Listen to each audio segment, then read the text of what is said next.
Yes, good evening my dear students. இன்னைக்கு நம்ம பார்க்க போகிறது Tallyல generating financial reports in Tally Prime and generating management information system reports அப்படிங்கிற chapter. அதுக்கப்புறம் banking அப்படின்னு 2 சாப்டர் பார்க்கணும். இதில் வந்து generating financial accounting reports அப்படின்னா trial balance, profit and loss account, balance sheet, cash flow, receipts and payments இதெல்லாம் வந்து பார்த்திங்கன்னா எம்ஐஎஸ் ரிப்போர்ட். உங்களுக்கு வந்து பார்த்திங்கன்னா accounting, the process of accounting அது எப்படி இருக்குன்னு அதை முதல்ல சொல்லிடுறேன். ப்ராசஸ் ஆஃப் அக்கௌண்டிங் எப்படி இருக்கும் அப்படின்னா, பொதுவாக அக்கௌண்டிங் கம்பெனிஸை வந்து எப்படி பிரிக்கலாம் அப்படின்னா, ப்ராஃபிட் ஆர்கனைசேஷன், அதே மாதிரி நான் ப்ராஃபிட் ஆர்கனைசேஷன்.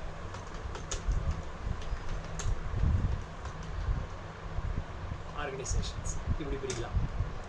இதில் ஃபஸ்ட்டு வந்து பார்த்தீங்கன்னா டே புக் என்ட்ரி பண்ணுறது. டே புக் வந்து பார்த்தீங்கன்னா ப்ராஃபிட் ஆர்கனைசேஷன்லையும் என்ட்ரி பண்ணுவோம், நான் ப்ராஃபிட் ஆர்கனைசேஷன்லையும் மெயின்டைன் பண்ணுவோம். அடுத்தது வந்து பார்த்தீங்கன்னா டே புக்கு அப்புறம் லெட்ஜரில் நம்ம போஸ்ட் பண்ணுவோம்.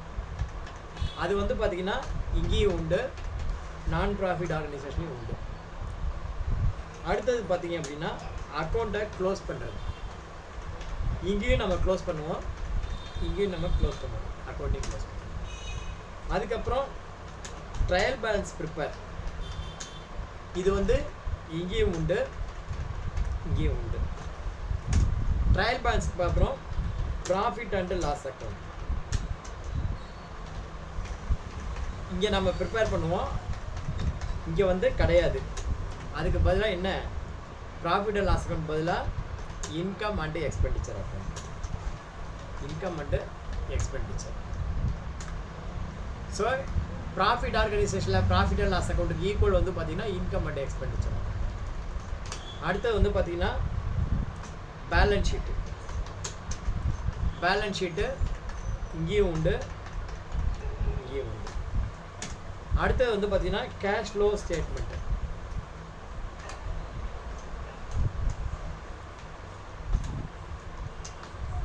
கேஷ் ஃப்ளோ ஸ்டேட்மெண்ட்டு இங்கேயும் உண்டு, இங்கே வந்து கிடையாது. அதுக்கு பதிலாக என்னென்னா receipts and payments.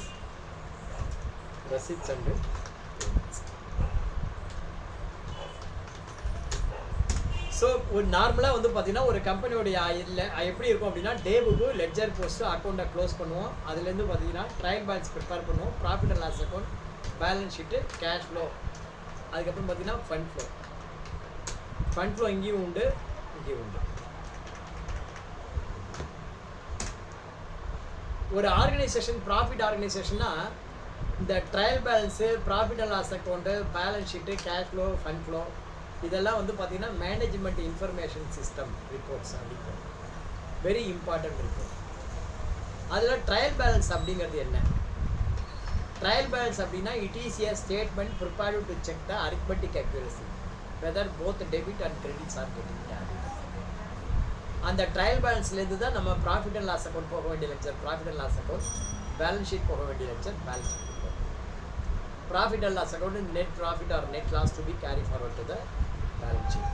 So profit and loss account close ஆகிடுச்சு அப்படின்னா, ப்ராஃபிட்டை ட்ரான்ஸ்ஃபர் பண்ணியாச்சுன்னா அந்த பிஎன்எல் அக்கௌண்ட்டு க்ளோஸ்டு அப்படின்னு. இதுவே நான் ப்ராஃபிட் ஆர்கனைசேஷனில் என்ன பண்ணணும், income and expenditure account create பண்ணுவாங்க.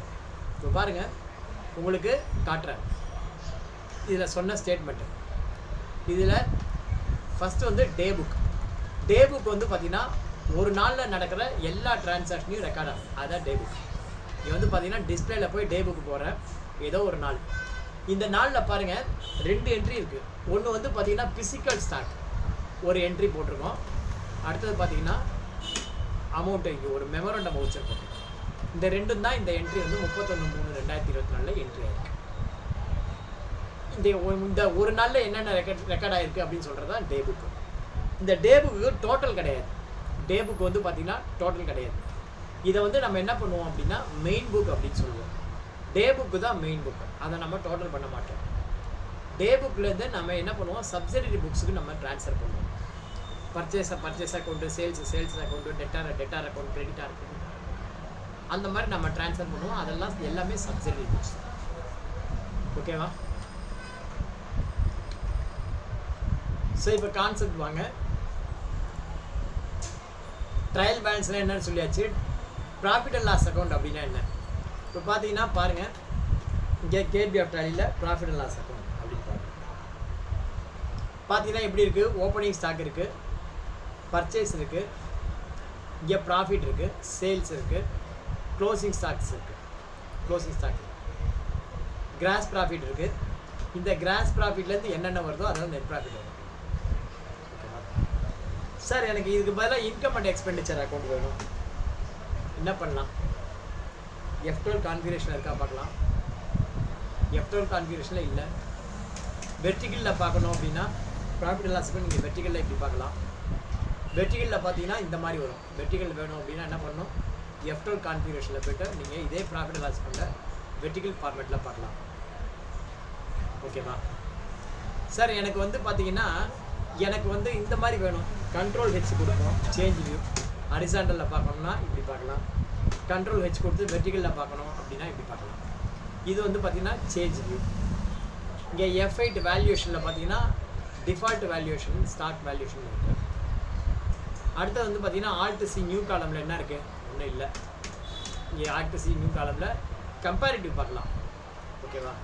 போன வருஷத்துக்கும் இந்த வருஷத்துக்கும் என்ன கம்பேரிசன் அப்படின்னு சொல்லிட்டு கம்பேரிசன் பார்க்கலாம். ஆல்டர் காலமில் இந்த மாதிரிலாம் உங்களுக்கு பார்க்க முடியும். ரிப்போர்ட்டிங் வந்து பார்க்கலாம், வேற ஒன்றும் இல்லை.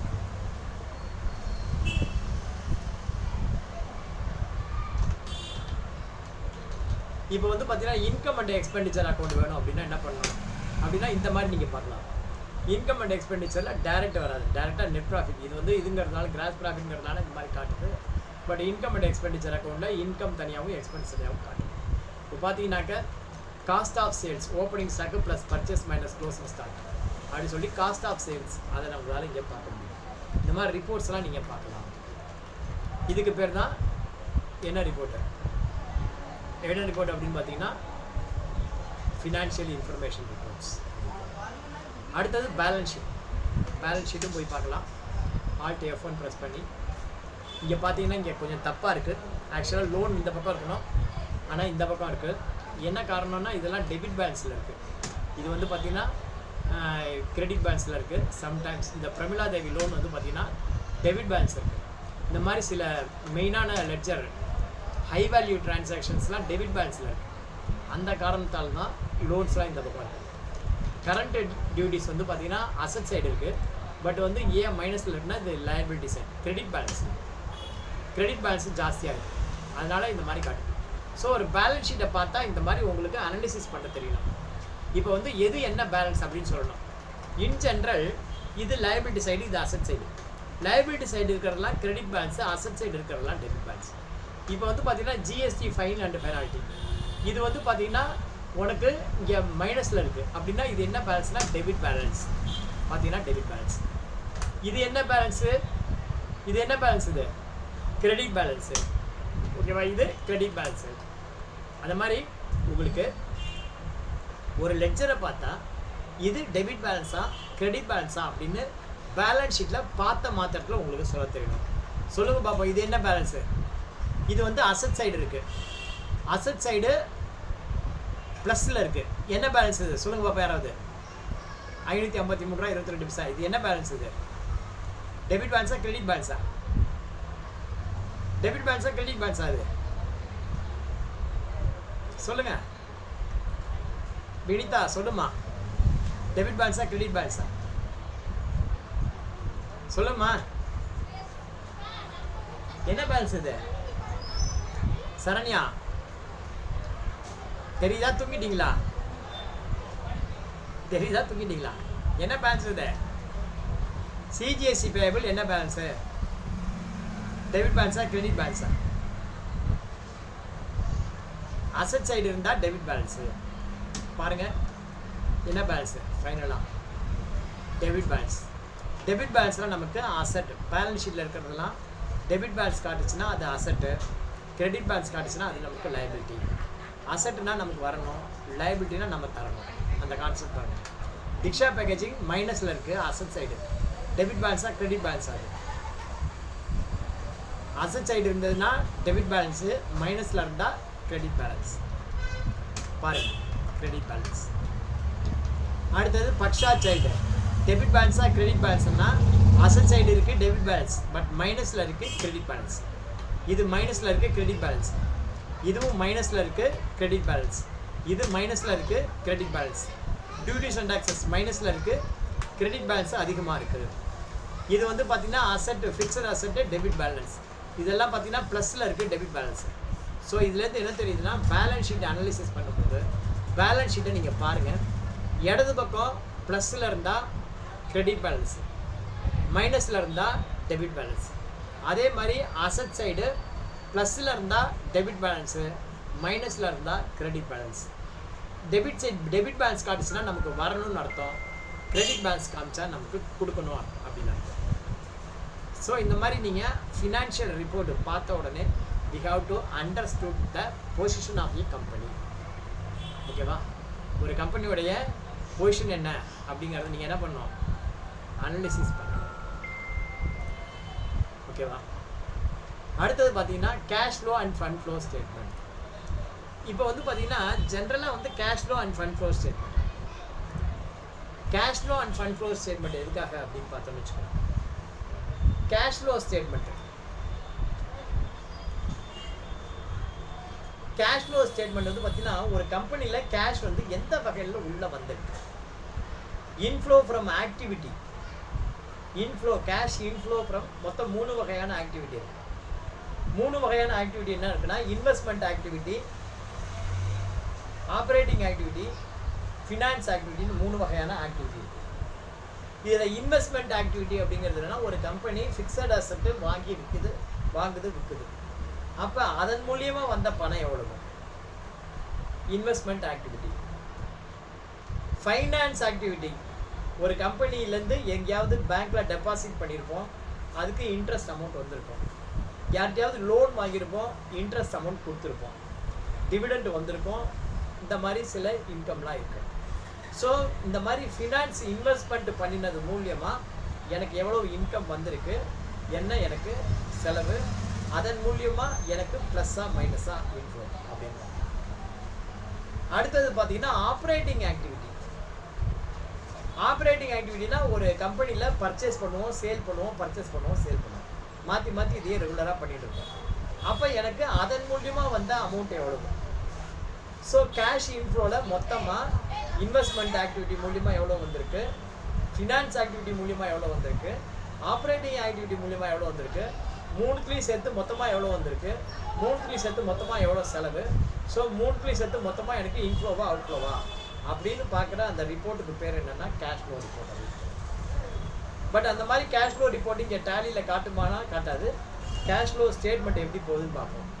டிஸ்பிளேயில் போகிறோம், டிஸ்பிளேயில் போயிட்டு இங்கே அக்கௌண்ட்ஸ் புக்கில் பார்த்தீங்கன்னா, அக்கௌண்ட்ஸ் புக்கில் இருக்காது, கேஷ் புக்கு அதில் இருக்கும். அதில் இங்கே வந்து பார்த்தீங்கன்னா எதில் இருக்குது, கேஷ் ஃப்ளோன்னு தனியாக இருக்குது, கேஷ் ஃப்ளோ ஸ்டேட்மெண்ட் அப்படின்னு தனியாக இருக்குது. இந்த கேஷ் ஃப்ளோ ஸ்டேட்மெண்ட்டில் இதை வந்து பார்த்தீங்கன்னா நெட் இன்ஃப்ளோ, நெட் அவுட்ஃப்ளோ இப்படி தான் உங்களுக்கு காட்டுது. இங்கே வந்து பார்த்தீங்கன்னா ஒரு மாதம் பார்த்தோம்னா இன்ஃப்ளோவா அவுட்ஃப்ளோவா, இந்த இடத்துல பார்த்தீங்கன்னா நெட் இன்ஃப்ளோ 4,29,000 வந்திருக்கு அப்படின்னு காட்டுது. அதில் இன்வெஸ்ட்மெண்ட்டு, ஃபினான்ஷியல் அதெல்லாம் இருக்கா அப்படின்னா காட்டில். இங்கே எஸ் கொடுத்து பார்ப்போம். எஸ் கொடுத்து பார்த்தோன்னா உனக்கு இன்ஃப்ளோ எவ்வளோ, அவுட்ஃப்ளோ எவ்வளோ அப்படி தான் வந்துருக்கு. வேறு ஏதாவது இருக்கான்னு பார்ப்போம். ஆல்ட் சி போயிட்டு என்ட்ரு கொடுத்தா ப்ரீயட் தான் இருக்குது. ஸோ இதில் உங்களுக்கு ஷெட்யூல் 3 ஃபார்மேட் படி உங்களுக்கு இதில் இல்லை, கேஷ் ஃப்ளோ ஸ்டேட்மெண்ட்டு இல்லை. ஜஸ்ட்டு இன்ஃப்ளோ எவ்வளோ, அவுட்ஃப்ளோ எவ்வளோ அது மாதிரி தான் இருக்குது.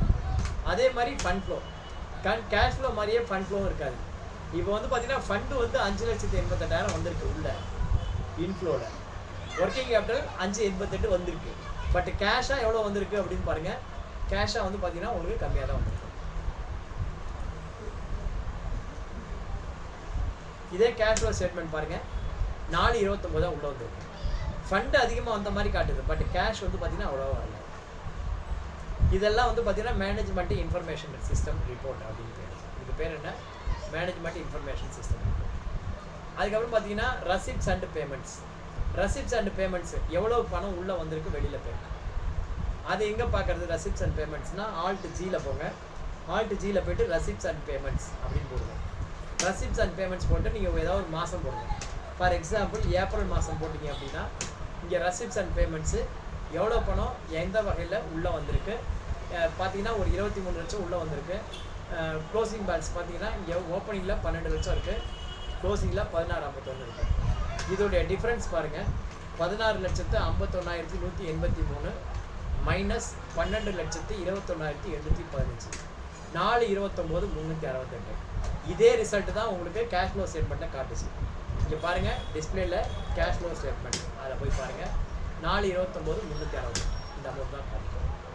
ஸோ இதுலேருந்து நான் உங்களுக்கு ப்ரூவ் பண்ணியிருக்கிறது என்னென்னா கேஷ் ஃப்ளோ ஸ்டேட்மெண்ட்டும் ரெசிப்ட்ஸ் அண்ட் பேமெண்ட்ஸும் ஒன்று தான். ப்ராஃபிட் ஆர்கனைசேஷனாக இருந்தால் அது cash flow statement, profit organisation இல்லாமல் நான் ப்ராஃபிட் ஆர்கனைசேஷனாக இருந்தால் அது ரெசிப்ட்ஸ் அண்ட் பேமெண்ட்டு. அதே மாதிரி ப்ராஃபிட் ஆர்கனைசேஷனாக இருந்தால் அது profit and loss account, non profit ஆர்கனைசேஷனாக இருந்தால் அது இன்கம் அண்ட் எக்ஸ்பென்டிச்சர் அக்கௌண்ட். அவ்வளோதான் மேட்ரு. இதுக்கப்புறம் என்ன இருக்குது, ஸ்டாக் சம்மரி டே புக்கு காமிச்சிட்டேன். ஸ்டாக் சம்மரி பார்த்தீங்கன்னா இங்கே பார்த்தீங்கன்னா ஸ்டாக் சம்மரி கேட்வே ஆஃப் ட்ராலிலேருந்து ஸ்டாக் சம்மரி ப்ரெஸ் பண்ணிங்கன்னா உங்களுக்கு இந்த மாதிரி ஹெச்எஸ்என் குரூப் வைஸ் உங்களுக்கு எந்தெந்த இதில் எவ்வளோ ஸ்டாக் இருக்குது அப்படின்னு உங்களுக்கு காட்டும். அதுதான் ஸ்டாக் சம்மரி. இதை வந்து ஓப்பனிங் ஸ்டாக்கு பர்ச்சேஸ் சேல்ஸ் வேணும் அப்படின்னா F12 கான்ஃபிகர் பண்ணி எனக்கு ஓப்பனிங் ஸ்டாக் எவ்வளோ இருக்குது, எவ்வளோ உள்ளே வந்திருக்கு அப்படின்னா இன்வர்ட் அண்ட் எஸ் கொடுக்கணும், எவ்வளோ வெளியில் போயிருக்குன்னா அவுட்வர்ட் எஸ் கொடுக்கணும். அடுத்தது வந்து பார்த்தீங்கன்னா எனக்கு அதில் எவ்வளோ ப்ராஃபிட் தெரியணும் அப்படின்னா show consumption and gross profit எஸ் கொடுத்தீங்கன்னா உங்களுக்கு இந்த மாதிரி டீட்டெயிலாக வரும். என்னென்ன ஸ்டாக்கு ஓப்பனிங்கில் எவ்வளோ இருந்தது, எவ்வளோ உள்ளே வந்திருக்கு, எவ்வளோ வெளில போச்சு, எவ்வளோ க்ளோசிங் ஸ்டாக்கு, நீ விற்றதில் உனக்கு என்ன ஸ்டாக்கில் என்னென்ன இது இருக்குது. ஐட்டம் வைஸ் சொன்னால் ஆல்ட் F1 ப்ரெஸ் பண்ணால் இப்போ இந்த பிளாஸ்டிக் கேரி பேக் அப்படின்னு பார்த்தீங்கன்னா 500 பாக்ஸ் ஓப்பனிங்கில் இருந்திருக்கு, நம்ம பர்ச்சேஸே பண்ணல. 210 பாக்ஸ் விற்றுருக்கோம். அதில் வந்து பார்த்திங்கன்னா நமக்கு 38% நமக்கு லாபம் கிடச்சிருக்கு.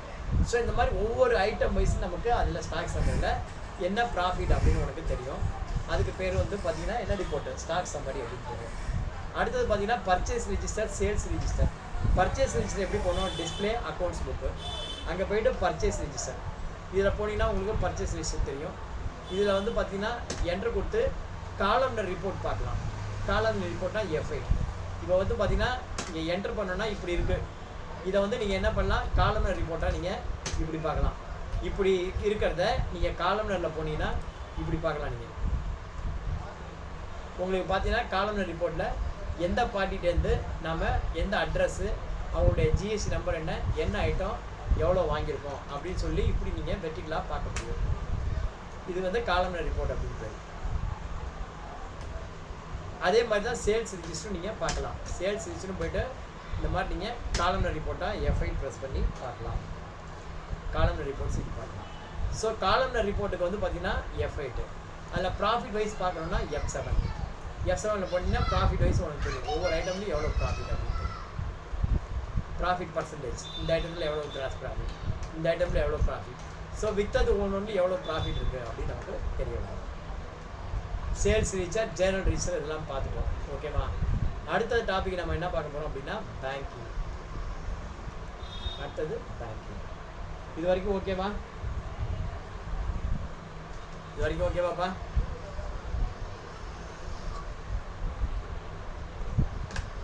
அடுத்தது பார்த்தீங்கன்னா பேங்கிங். பேங்கிங்கில் என்ன இருக்கு? Introduction to banking.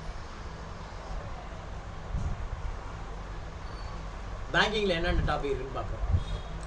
Introduction to banking. அதில் banking payment, configuration and printing cheque, single cheque, multiple cheque, generating and printing deposit slip, cash deposit, cheque deposit, generating and printing payment advice in Tally prime, bank reconciliation ஸ்டேட்மெண்ட்டில் manual reconciliation, auto reconciliation அப்படின்னு இருக்கு.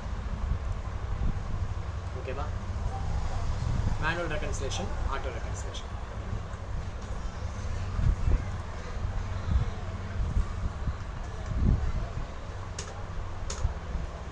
இப்போ பாருங்கள், banking payment இப்போ gateway of டாலிலேருந்து நான் கொண்டு வந்து காட்டுறேன். பேங்கிங்கில் என்னென்ன இருக்குதுன்னு பார்ப்போம். இங்கே வந்து பார்த்தீங்கன்னா கேட்வே ஆஃப் டாலியில் பேங்கிங் அப்படின்னு ஒரு ஆப்ஷன் இருக்குது. அதில் வந்து பார்த்தீங்கன்னா ஃபஸ்ட்டு வந்து செக்கு ரிலேட்டட். செக்கு ரிலேட்டடில் என்னென்ன இருக்குன்னா cheque printing, cheque register, post date summary, இந்த 3 இருக்குது. அதில் cheque printing and cheque register. இந்த cheque printing and cheque register ரெண்டும் பேமெண்ட் ரிலேட்டட். ஓகேவா? Cheque printing and cheque register வந்து பார்த்தீங்கன்னா பேமெண்ட் ரிலேட்டட். போஸ்டட் அண்ட் சம்மரிங்கிறது ரசிப்ட் அண்ட் பேமெண்ட் ரெண்டுமே ரிலேட்டட். இப்போ வந்து செக் பிரிண்டிங் எப்படி கொடுக்குறது? ஒரு செக் பிரிண்டிங் எப்படி கொடுக்குறது? கேட்வே ஆஃப் டேலி வாங்க. இங்கே வந்து பார்த்தீங்கன்னா என்ன பேங்க், ஒரு பேங்க் எடுத்துப்போம். இப்போ ஃபார் எக்ஸாம்பிள் இவங்கள்ட்ட கொடக் மஹிந்திரா பேங்க் இருக்கு. நீங்கள் வந்து செக்கு பிரிண்ட் பண்ணணும்னா என்ன பண்ணணும்னா இங்கே வந்து நீங்கள் செக் எனேபிள் செக் பிரிண்டிங் அப்படின்னு ஒரு ஆப்ஷன் இருக்கும். அந்த எனேபிள் செக் பிரிண்டிங்கிற ஆப்ஷனை நீங்கள் எஸ் கொடுக்கணும். அந்த எனேபிள் செக் பிரிண்டிங் ஆப்ஷனை எனேபிள் கொடுத்துட்டு இந்த செட் ஆல்டர் பிரிண்டிங் கான்ஃபிகரேஷன் அது இருக்கும். அந்த செட் ஆல்டர் பிரிண்டிங் கான்ஃபிகரேஷன் நீங்கள் என்ன பண்ணணும்? எஸ் கொடுத்து எனேபிள் பண்ணிக்கணும். Set alter printing configuration enable பண்ணிங்கன்னா நீங்கள் எந்த பேங்க்கை நீங்கள் கான்ஃபிகர் பண்ணுறீங்களோ, ஃபார் எக்ஸாம்பிள் கொடக் மஹிந்திரா பேங்க்னா கொடக் மஹிந்திரா பேங்கோட செக்லிஸ்ட் காட்டும்.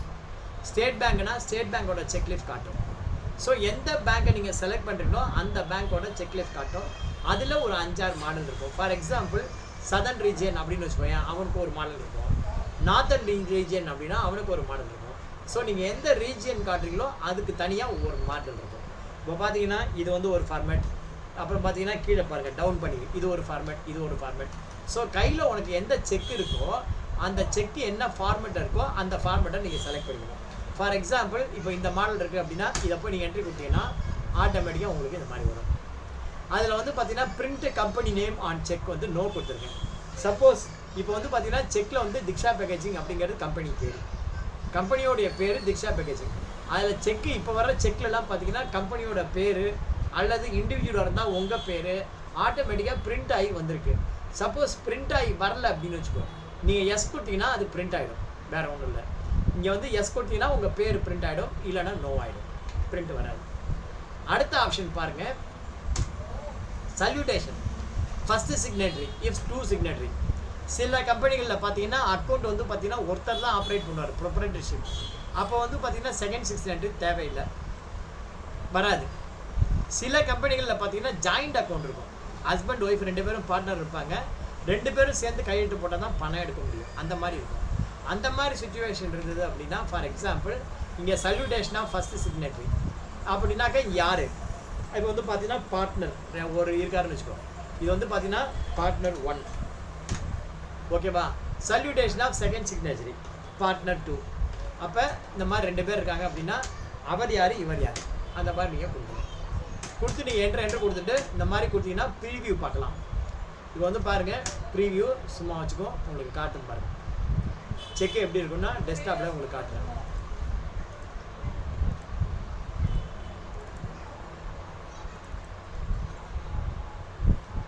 செக்கு இந்த மாதிரி இருக்கும், செக் லீஃப் இருக்கும், அதில் இந்த மாதிரி டேட்டு பிரிண்ட் ஆகிடும். அடுத்தது வந்து யாருக்கு போகிறீங்களோ அவங்க பேர் இருக்கும், அமௌண்ட் இருக்கும் இந்த மாதிரி லெட்டரில். அதே மாதிரி யாருக்கு எவ்வளோ பேமெண்ட் பண்ணுறீங்க இது இங்கே இருக்கும். இங்கே வந்து பார்த்தீங்கன்னா பார்ட்னர் 1 பார்ட்னர் 2 அப்படின்னு இருக்கும். இங்கே மொதல் பார்ட்னர் கையெழுத்து போடணும், இங்கே 2வது பார்ட்னர் கையெழுத்து போடணும். அவ்வளோதான், இது வந்து அப்படியே இதாகிடும். ஸோ இப்போ வந்து பார்த்தீங்கன்னா இந்த மாதிரி இருக்குது அப்படின்னா நீங்கள் என்ன பண்ணலாம், செக் பிரிண்டிங்கில் நீங்கள் வந்து பேமெண்ட் என்ட்ரி போட்ட வேகத்துக்கு செக்கை கிழிச்சு நீங்கள் பிரிண்டரில் வச்சுட்டு என்ட்ரு கொடுத்தீங்க அப்படின்னா செக் வந்து பிரிண்ட் ஆகிடும். இதுதான் செக் பிரிண்டிங். இது வந்து one of the best option in tally. ஓகேவா? அடுத்தது பாருங்கள் பேங்கிங்கில் செக்கு ரிஜிஸ்டர். இந்த செக்கு ரிஜிஸ்டர் எப்படிங்கிறது என்னென்னா உங்கள்கிட்ட எத்தனை பேங்க் இருக்கோ அத்தனை பேங்க்கோட செக்கு நம்பர் வைஸு அது டீட்டெயிலாக என்ட்ரி பண்ணி வச்சுக்கோங்க. ஃபார் எக்ஸாம்பிள் இப்போ இந்த கம்பெனியில் 2 பேங்க் இருக்குது, ஒன்று பேங்க் ஆஃப் பரோடா, இன்னொன்று கொடக் மஹிந்திரா பேங்க். இப்போ பேங்க் ஆஃப் பரோடா போய் தட்டுறேன், அதில் 2 செக் புக் இருக்குது. மொதல் செக் புக்கு நம்பர் 1 வந்து பார்த்தீங்கன்னா 1லேருந்து 20. அதில் பார்த்தீங்கன்னா 19 செக், ஒரு செக்கு தான் இது பண்ணியிருக்காங்க. அந்த ஒரு செக்கு கூட அவுட் ஆஃப் பீரியட் செக் ஆகிடுச்சு, அந்த செக்கு யூஸ் பண்ணவே இல்லை. பட் அதுக்குள்ளே அடுத்த புக் வாங்கிட்டாரு. அடுத்த புக்கு பார்த்தீங்கன்னா 50 லீஃப் இருக்குது. அடுத்த புக்கு பார்த்தீங்கன்னா எத்தனை லீஃப் இருக்குது? 50 லீஃப். அந்த 50 லீஃபு எதாவது பண்ணியிருக்காரா அப்படின்னா ஒன்றுமே பண்ணல, எல்லாமே அவைலபிளாக இருக்குது, எல்லாமே உங்களுக்கு அவைலபிளாக இருக்குது. இப்போ அதுவே கொடக் மஹிந்திரா பேங்கை பாருங்கள், அதில் 1015 செக்கு புக் கையில் இருக்குன்னு இருக்கு. ஆக்சுவலாக அவ்வளோ கிடையாது, பழசெல்லாம் ஒரு என்ட்ரி போடாமல் இருக்காங்க, அதனால் அப்படி காட்டுது. இப்போ என்ட்ரு பண்ணுறேன் பாருங்கள், ஒவ்வொரு செக் புக்லேயும் எத்தனை லீஃப் இருக்குது அப்படின்னு பேலன்ஸ் இருக்குன்னு காட்டும். இங்கே வந்து பார்த்தீங்கன்னா செக் புக் வைஸ் எவ்வளோ பேலன்ஸ் இருக்குது அவைலபிள் செக் புக் லீஃப். இப்போ இந்த செக் புக் எடுத்துட்டீங்கன்னா செக்கு நம்ம 45 செக்கு இதில் வந்து பார்த்தீங்கன்னா அவைலபிள் செக் இருக்குது. அதுலேருந்து ரெக்கன்சில்ட் ஆகாது 5. இங்கே ரெக்கன்சில் ஆனது எத்தனை, ரெக்கன்சில் ஆகாதது எத்தனை, எல்லாம் தனித்தனியாக இருக்குது. ஓகேவா? இந்த மாதிரி செக்கு ரிஜிஸ்டர்ஸ் இதில் இருக்கும். இதில் இந்த என்ன இன்ஃபர்மேஷன் கிடைக்குன்னா அவைலபிள் செக்கு, அதில் அன்ரெக்கன்சில்டு எவ்வளோ. அன்ரெக்கன்சில்ட்னா பேங்க்கில் டெபாசிட் பண்ணிட்டேன் இன்னும் பாஸ் ஆகலை, அது அன்ரெக்கன்சில்டு. ரெக்கன்சில்டு எவ்வளோனா ப்ரெசென்ட் பண்ணிட்டேன் ஆனால் பாஸ் ஆகிடுச்சு, அது ரெக்கன்சில்டு. பிளாங்க் செக்கு கேன்சல்டு செக்கு. பிளாங்க் செக்கு வேறு, கேன்சல்டு செக் வேறு. பிளாங்க் செக்கு அப்படிங்கிறது என்னென்னா, இப்போ நான் ஒரு பேங்க்கில் ஒரு லோன் வாங்குகிறேன். லோன் வாங்கும்போது என்ன பண்ணுவேன், நான் வந்து 2 வகையான செக்கு கொடுப்பேன். ஒன்று வந்து பார்த்தீங்கன்னா கேன்சல்டு செக்கு, இன்னொன்று பார்த்தீங்கன்னா பிளாங்க் செக்கு. கேன்சல்டு செக்கு எதுக்காக கொடுக்குறோம், பிளாங்க் செக்கு எதுக்காக கொடுக்குறோம், அதை டேலியில் எப்படி என்ட்ரி பண்ணுறது. கேன்சல்டு செக் எதுக்காக கொடுக்குறோம் அப்படின்னா என்னுடைய சிக்னேச்சர் வெரிஃபிகேஷனுக்காக, ஒரு ஆத்தென்டிகேஷன். ஏன்னா இப்போல்லாம் வந்து பார்த்தீங்கன்னா எல்லாம் இஎம்ஐயில் வந்துடுச்சு. இஎம்ஐயில் வந்ததுனால எனக்கு செக் செக்கெல்லாம் நிறைய கொடுக்கணுங்கிற அவசியம் இல்லை. சும்மா பேருக்கு ஒரு 3 செக் 4 செக் கொடுத்தா போதுமான. நான் ஒரு 10 லட்ச ரூபா லோன் வாங்குறேன் அப்படின்னா ஒரு 4 செக்கு என்கிட்ட பிளாங்க் செக் வாங்கி வச்சுப்பாங்க, ஒரு கேன்சல்டு செக் வாங்கி வச்சுப்பாங்க. அந்த கேன்சல்டு செக் எதுக்காகனா, சப்போஸ் இஎம்ஐ நான் ஒழுங்காக கட்டாமல் விட்டேன்னா கோர்ட்டில் என் மேலே அந்த 4 செக்கு அமௌண்ட்டை எழுதி ஃபில்லப் பண்ணி பவுன்ஸ் பண்ணி அதை வந்து சப்மிட் பண்ணுவாங்க. அதுக்கு என்னுடைய சிக்னேச்சர் வெரிஃபிகேஷனுக்காக தான், அது வந்து ஒரு ப்ரூஃப் இது என்னோட தான் அப்படிங்கிறதுக்கு ஒரு ப்ரூஃப்காக அந்த கேன்சல் செக் வாங்கி வச்சுக்கோங்க. இப்போ டேலியில் அந்த மாதிரி கேன்சல்டு செக்கு பிளாங்க் செக்கு எப்படி என்ட்ரி பண்ணுறது. இது வந்து பார்த்தீங்கன்னா கேன்சல்டு செக்குனாலும் சரி பிளாங்க் செக்குனாலும் சரி, ரெண்டுக்கும் என்ன டிஃப்ரெண்ட் அப்படின்னா, கேன்சல்டு செக்கில் ஒரு செக்கை எடுத்து நம்ம என்ன பண்ணுவோம், குறுக்க கிராஸ் பண்ணிடுவோம். கிராஸ் பண்ணி கேன்சல்டுன்னு கொடுத்துருவோம். அப்போ அந்த செக்கை வச்சுட்டு ஒன்றும் பண்ண முடியாது, அதனால் பிரச்சனை இல்லை, அது யாருக்கிட்ட வேணால் கொடுக்கலாம். பட் பிளாங்க் செக்கு அப்படின்னா என்னென்னா, ஒரு செக்கை கிழிச்சு அப்படியே கொடுத்தா அதுக்கு பேர் பிளாங்க் செக் இல்லை, அதில் நம்ம கையெழுத்து போட்டு கொடுக்கணும். நம்மள்கிட்ட பிளாங்க் செக்கு கொடுங்க அப்படின்னா பிளாங்காக கொடுத்தா வாங்க மாட்டான். பிளாங்க் செக்கில் நம்ம கையெழுத்து போட்டு கேட்பான். ஏன்னா அது அமௌண்ட்டை அவன் ஃபில் பண்ணிப்பான், டேட்டா அவன் ஃபில் பண்ணிப்பான், கையெழுத்தை மாத்திரம் நீ ஃபில் பண்ணணும், அதுக்கு பேர் தான் பிளாங்க் செக். ஸோ அமௌண்ட்டெல்லாம் அவன் ஃபில் பண்ணிப்பான், அதனால தான் அதுக்கு பேர் blank cheque. So blank cheque வந்து நீங்கள் யாருக்கும் கண்ணை மூடி கொடுக்கக்கூடாது. ரெண்டாவது கொடுத்துருக்கோன்னா அது என்ன செக் நம்பர் அப்படிங்கிறது உனக்கு தெரியணும். ரெண்டாவது என்னைக்கு கொடுத்துருக்கோம் அப்படிங்கிறது உனக்கு தெரியணும், எப்போ பார்த்தாலும் சரி. இவையா பாருங்கள், இதில் 1000 செக் இருக்குது, இதில் ஏதாவது ஒரு 2 பிளாங்க் செக் 4 பேர் கொடுத்து வச்சுருக்கான்னு வச்சுக்கோங்க, யார்கிட்ட கொடுத்துருவோம் என்ன கொடுத்துருக்கோம் அப்படின்னு ஒன்றுமே தெரியாமல் போயிடும். அப்போ இந்த டேலியில் இந்த பிளாங்க் செக்கு கேன்சல்டு செக்கை எப்படி என்ட்ரி பண்ணுறது இப்போ பார்ப்போம். டேலியில் பாருங்கள், இப்போ பாருங்கள் டேலியில் நான் வந்து ஒரு எக்ஸாம்பிளுக்கு இந்த கடைசியாக ஒரு செக் எடுத்துக்கிறேன். இந்த செக்கில் என்ட்ரு கொடுக்குறேன். இதில் பார்த்தீங்கன்னா அவைலபிள் செக்ஸில் இந்த 1231 இதை வந்து கேன்சல் பண்ணணும். அதுக்கு அடுத்து இருக்கிற ஒரு 4 செக்கை பிளாங்க் செக் கொடுக்கணும். இது ஆக்சுவலாக பேமெண்ட் ரிலேட்டட் இல்லையா? அப்போ நீங்கள் என்ன பண்ணணும், வவுச்சர் டைப்பில் போய் ஆல்ட்ரு பண்ணணும். என்ன ஆல்ட்ரு பண்ணணும், இங்கே இருந்தபடியே ஆல்ட்டு ஜி போங்க, ஆல்ட்டு ஜி போயிட்டு ஆல்டர் மாஸ்டர் அப்படின்னு போங்க. ஆல்டர் மாஸ்டரில் வவுச்சர் டைப் அங்கே போங்க. அதில் இந்த பேமெண்ட் வவுச்சர் அப்படின்னு ஒன்று இருக்கும், அதை செலக்ட் பண்ணிக்கோங்க. அந்த பேமெண்ட் வவுச்சரை செலக்ட் பண்ணி அலோவ் 0 வேல்யூ என்ட்ரிஸ் இருப்பார், அதை வந்து எஸ் கொடுக்கணும். எங்கே கொடுக்கணும், அலோவ் 0 வேல்யூ என்ட்ரி எஸ் கொடுத்து கண்ட்ரோல் ஏ கொடுத்து வந்துடுங்க. என்ன பண்ணணும், gateway of Tally, alter, voucher type, பேமெண்ட்டில் போய்ட்டு என்ன பண்ணணும், இந்த அலோவ் 0 வேல்யூ என்ட்ரியை எஸ் கொடுக்கணும். அவ்வளோதாங்க. இப்போ நீங்கள் வந்து பிளாங்க் செக் கொடுக்க போகிறீங்க அப்படின்னா கேட்வே ஆஃப் டேலியில் பேங்கிங்கை செலக்ட் பண்ணுங்கள். செலக்ட் பண்ணி செக் ரிஜிஸ்டருக்குள்ளே போங்க. நீங்கள் வந்து எந்த பேங்க் கொடுக்க போகிறீங்களோ அந்த பேங்க்கை, for example bank of Baroda செக்கை நீங்கள் கொடுக்குறீங்க அப்படின்னா அந்த செக்கை தட்டுங்க. அந்த செக்கில் எந்த செக் நம்பர் அதை போய் இப்படி ஒரு தட்டுங்க. இப்போ 21ஆம் நம்பர் செக்கு, இதை வந்து கேன்சல்டு செக்காக கொடுக்க போகிறீங்களா அப்படின்னா என்ன பண்ணால் இந்த செக்கை நீங்கள் செலக்ட் பண்ணிக்கணும். ஸ்பேஸ் பார் தட்டினா செலக்ட் ஆகிடும், இன்னொரு வாட்டி தட்டினா அது டீசெலக்ட் ஆகிடும். ஸ்பேஸ் பார் தட்டினா என்ன ஆகும், செலக்ட் ஆகிடும். செலக்ட் ஆகிடுச்சுன்னா ஆல்ட் எஸ் கொடுங்க. ஆல்ட் எஸ் கொடுத்து கேன்சல்டு செக் அப்படின்றது அதை போய் நீங்கள் கொடுத்து என்னைக்கு டேட்டில் நீங்கள் கேன்சல் பண்ணுறீங்க. ஃபார் எக்ஸாம்பிள் 10/3னா அவ்வளோதான், இதை கொடுத்துட்டு முடிஞ்சிடுச்சு. இப்போ பார்த்தீங்கன்னா இந்த செக்கு கேன்சல்டு அப்படின்னு வந்து கேன்சல் செக்னா என்ன பண்ணணும், எந்த செக்கோ அந்த செக்கு நம்பரை செலக்ட் பண்ணிவிட்டு ஸ்பேஸ் பார் கொடுக்கணும்.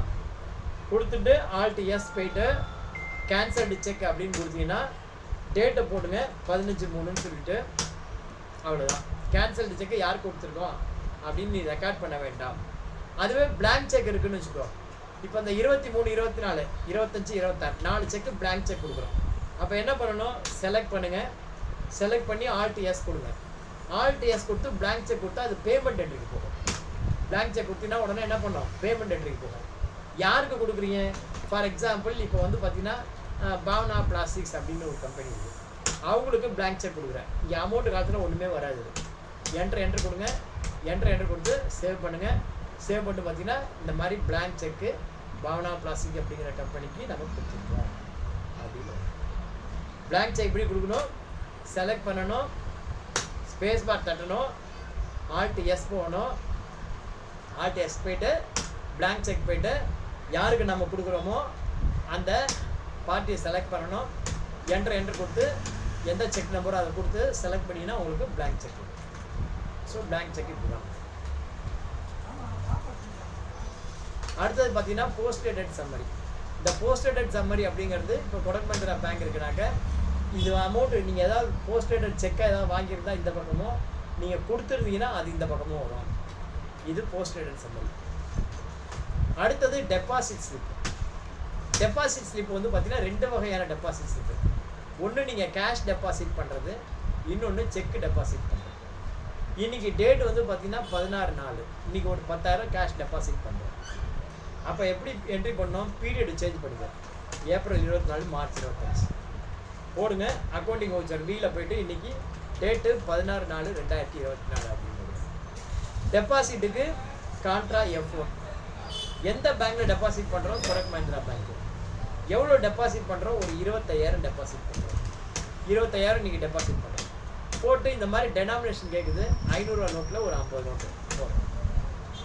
இல்லை 500 ரூபா நோட்டில் ஒரு 10 நோட்டு, 200 ரூபா நோட்டில் ஒரு 20 நோட்டு, 100 ரூபா நோட்டில் ஒரு 100 நோட்டு, 50 ரூபா நோட்டில் ஒரு எவ்வளோ இருக்கு, இன்னும் 6,000 இருக்கா, 6 2 12, ஒரு 120 நோட்டு போட்டோன்னா சரியாக போச்சு. இதை வந்து பார்த்து நம்ம இப்போ என்ட்ரி கொடுத்து சேவ் பண்ணிட்டோம். இப்போ இதை வந்து நம்ம கேஷ் டெபாசிட் பண்ணியிருக்கோம். இதுக்கு சலான் எடுக்கணும். அப்போ கேட்வே ஆஃப் டாலி போயிட்டு N கொடுங்க. N கொடுத்து டெபாசிட் ஸ்லிப் அப்படிங்கிறதுல போகணும். டெபாசிட் ஸ்லிப்பில் நம்ம வந்து பார்த்தீங்கன்னா கேஷ் டெபாசிட்டா செக் டெபாசிட்டா. டெபாசிட் ஸ்லிப் போங்க. கொடக் மஹிந்திரா பேங்க் இருக்குது. பேங்கை செலக்ட் பண்ணுங்க. இதில் கேஷ் டெபாசிட் வேணும்னா FI அப்படின்னு இருக்கு பாருங்க, அதை போய் செலக்ட் பண்ணுங்க. செலக்ட் பண்ணால் FIயை ப்ரெஸ் பண்ணால் இங்கே வந்து காட்டும். இதை போய் என்ட்ரு கொடுத்தீங்கன்னா உங்களுக்கு Alt P கொடுங்க, Ctrl P கொடுங்க. கொடுத்தீங்கன்னா ஐ ப்ரெஸ் பண்ணிங்கன்னா இது கான்ட்ரா வவுச்சராக டிஸ்பிளே ஆகும். இப்போ எஸ்கேப் கொடுத்தீங்கன்னு வச்சுக்குவோம். எஸ்கேப் கொடுங்க. பாருங்கள், இதை வந்து செலக்ட் பண்ணுவோம். செலக்ட் பண்ணி Alt P Ctrl இங்கே பார்த்தீங்கன்னா கேஷ்னு வரணும். கொடுத்துட்டு ப்ரீவியூ ஐ ப்ரெஸ் பண்ணுங்கள். ப்ரெஸ் பண்ணால் இந்த மாதிரி வரும். இதை அப்படியே நீங்கள் பேங்க்கில் எடுத்துன்னு போய் கேஷோட நீங்கள் டெபாசிட் பண்ணலாம். அவங்க அக்செப்ட் பண்ணிட்டாங்கன்னா ஓகே, அக்செப்ட் பண்ணலாம் நீங்கள் ரெக்கார்டாக வச்சுக்கணும். எப்படி செலக்ட் பண்ணணும், Alt P கரண்ட்டு ப்ரிவியூ பாருங்கள், அதுக்கப்புறம் பிரிண்ட் கொடுத்துருங்க. சரி, அப்படி இதுவே வந்து செக் டெபாசிட் ஸ்லிப் இருக்குது. டெபாசிட் ஸ்லிப்பு எந்த பேங்க்கோ அந்த பேங்கை செலக்ட் பண்ணிவிட்டு செக்கு வேணுனாக்க பீரியட் செலக்ட் பண்ணுங்கள். Alt F2 போட்டு 1/3 31 எப்போ தெரியல, இப்போ தெரியலையா, கட் ஆயிடுச்சா?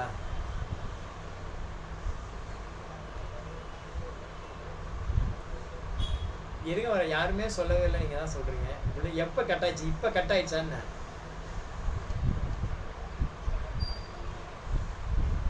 சரி, ரைட், ஓகே, நான் ரெக்கார்டு பண்ணியிருக்கேன், வரட்டும்.